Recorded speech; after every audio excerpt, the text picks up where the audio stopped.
Morning friends, রবিবারের সকালবেলা আমি রান্নাঘরে চলে এসেছি। এসে এখানে কড়াইতে ভেন্ডি ভাজা বসিয়ে দিয়েছি।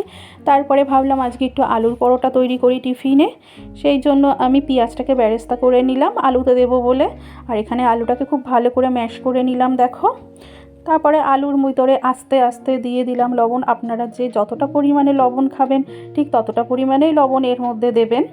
কেউ কম খায়, কেউ কম বেশি খায় লবণ। তারপরে এখানে আমি ভাজা মশলাটাকে দিয়ে দিলাম আলুর ভিতরে। তারপরে দিয়ে দিলাম হলো লঙ্কার গুঁড়ো। আপনারা যতটা পরিমাণে, অনেকে কাঁচা লঙ্কাও দিতে পারেন, আমি একটু লঙ্কার গুঁড়ো দিয়েছি এর ভিতরে। তারপর আমি এর মধ্যে এই ভেজে রাখা বেরেস্তাটাও দিয়ে দিলাম। তারপরে সবগুলোকে দিয়ে খুব ভালো করে আলুটাকে মেখে নিলাম।